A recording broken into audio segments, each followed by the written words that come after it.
दोस्तों नमस्कार। दोस्तों बैंक में पैसा या खाता तो आप रखते ही होंगे अपने फायदे के लिए। तो क्या आप जिस बैंक में पैसा रखते हैं या जिस बैंक में आपका खाता है उस बैंक से जुड़ी खबरों पर आप नजर रखते हैं? ज्यादातर लोग कहेंगे नहीं। क्यों? सच है ना। अगर आप अपने बैंक से जुड़ी खबर पर नजर रखते हैं तो सही है, लेकिन नजर नहीं रखते हैं तो नजर रखना शुरू कर दीजिएगा। पूछेंगे क्यों? तो दोस्तों आजकल आरबीआई कब किस बैंक का लाइसेंस रद्द कर दे रहा है, कब किस बैंक पर प्रतिबंध लगा दे रहा है, कहना मुश्किल है। तो अगर आपका बैंक खाता गुजरात के बड़ोदरा जिले के डभोई स्थित Shri Mahalakshmi mercantile cooperative bank में है तो आपके लिए बुरी खबर है। यह खबर क्या है और आप जैसे इस बैंक के ग्राहकों पर इसका क्या असर होगा, ये सब हम आपको इस एपिसोड में आगे बताएंगे। लेकिन चैनल के लिए नए हैं तो सब्सक्राइब कर लीजिए, वीडियो को ज्यादा से ज्यादा शेयर कीजिए ताकि ज्यादा से ज्यादा लोगों तक जानकारी पहुंचे। तो चलिए आगे बढ़ते हैं।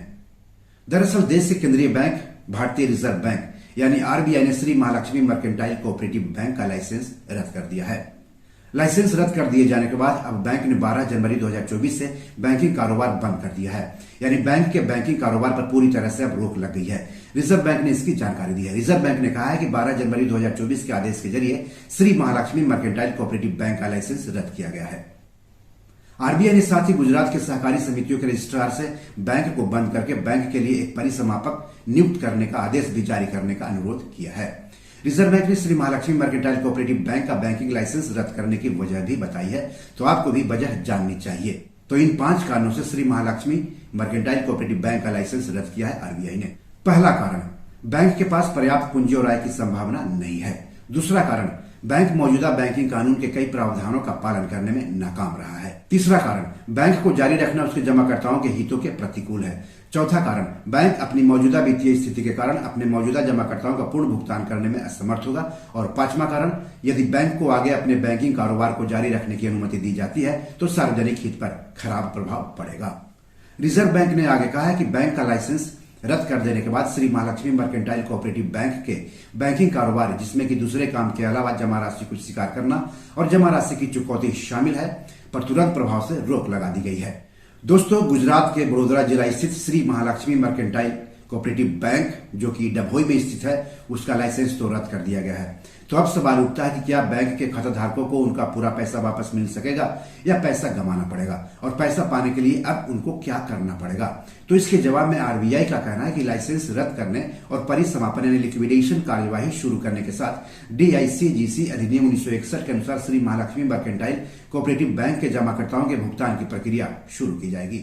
यानी बैंक के जमाकर्ताओं को अपनी जमा राशि के पूरे पैसे अब बैंक से नहीं बल्कि निक्षेप बीमा और प्रत्यय गारंटी निगम यानी डीआईसीजीसी से मिलेंगे।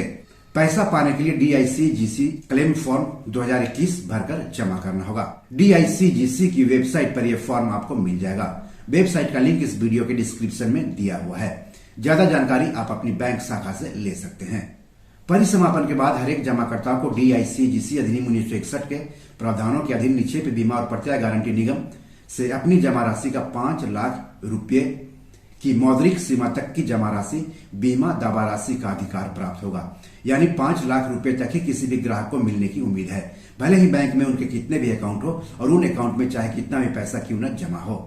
कहने का मतलब है कि अगर बैंक में किसी का 10 लाख जमा है तो उसे केवल 5 लाख रुपए ही मिलेंगे, बाकी के 5 लाख रुपए भूलना होगा। अगर किसी व्यक्ति का 6 लाख रुपए जमा है तो उसे 1 लाख रुपए भूलना होगा। अगर 7 लाख रुपए जमा है तो उसे बाकी के 2 लाख रुपए भूलना होगा।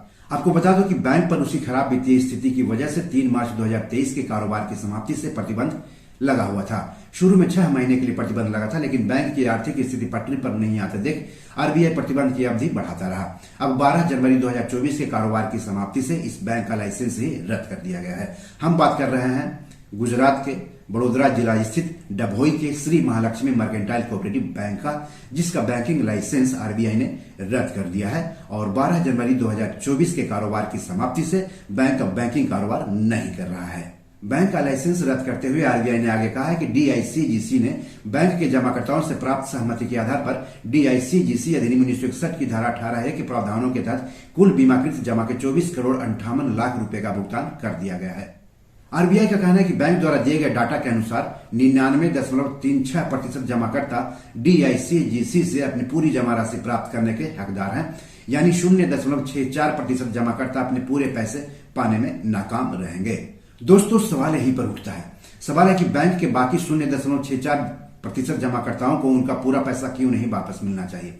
क्या उन्होंने बैंक में पैसा रखकर कोई गुनाह किया था या फिर किसी भी बैंक में पैसा रखना ही गुनाह है? क्योंकि सजा तो गुनाहगारों को दी जाती है, जुर्माना गलत काम करने पर लगाया जाता है, लेकिन बैंक के जिन 0.64% लोगों को उनका पूरा पैसा वापस नहीं दिया जा रहा है वो तो बेकसूर है, बेगुनाह है, उनको किस काम की सजा दी जा रही है? मेरे हिसाब से आरबीआई को बाकी के 0.64% जमाकर्ताओं का भी ख्याल रखना चाहिए, उनका भी पूरा पैसा उनको वापस मिलना चाहिए। आरबीआई, केंद्र सरकार, राज्य सरकार को इस बारे में गंभीरता से सोचना होगा। बैंक ग्राहकों को भी एक प्लेटफॉर्म पर आकर सरकार से इसकी मांग करनी होगी। सरकार और आरबीआई को बैंक के लाइसेंस रद्द होने या डूबने की स्थिति में सभी बैंक ग्राहकों के पूरे पैसे वापस दिलाने के लिए कानून बनाना चाहिए। ये एक ऐसा कानून है जिसमें दोषियों और जिम्मेदार लोगों के खिलाफ सख्त कार्रवाई की बजाय उन लोगों के खिलाफ कार्रवाई की जा रही है जिन लोगों ने अपनी मेहनत से कमाए पैसों में से पाई पाई जमा करके बैंक पर भरोसा करके उसमें पैसे जमा किए थे। Shri Mahalakshmi mercantile cooperative bank के ग्राहकों को पैसे वापस लेने के लिए अब परिसमापक से संपर्क करना होगा। दोस्तों, गुजरात के बड़ोदरा जिले के डभोई स्थित Shri Mahalakshmi mercantile cooperative bank का लाइसेंस रद्द करने से पहले आरबीआई कई दूसरे सहकारी बैंकों का लाइसेंस भी रद्द कर चुका है, जिसमें शामिल कुछ बैंकों के नाम आप भी जान लीजिए। कर्नाटक के चित्रदुर्ग के हिरियूर स्थित the Hiriyur urban cooperative bank का लाइसेंस रद्द किया गया।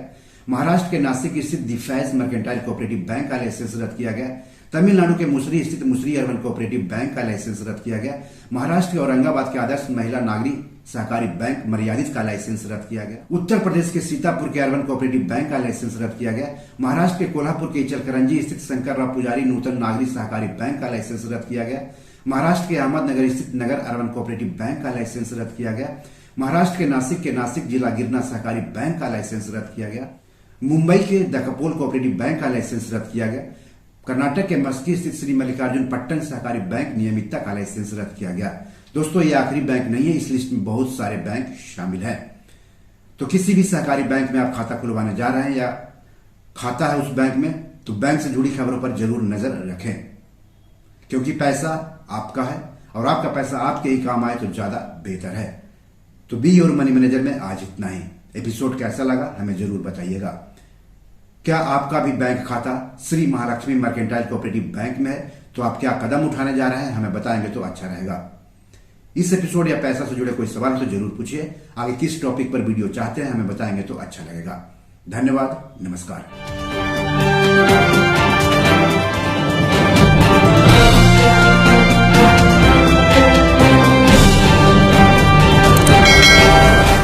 दोस्तों, ये मेरी 7 किताब है जो कि amazon.com पर पब्लिश है। आप इसे डाउनलोड करके पढ़ सकते हैं। इन किताबों के लिंक्स इस वीडियो के डिस्क्रिप्शन में दिए हुए हैं। इन 7 किताबों में से 5 किताब मनी मैनेजमेंट पर है, यानी पैसा निवेश करके अधिक पैसा कैसे कमाएं पर आधारित है।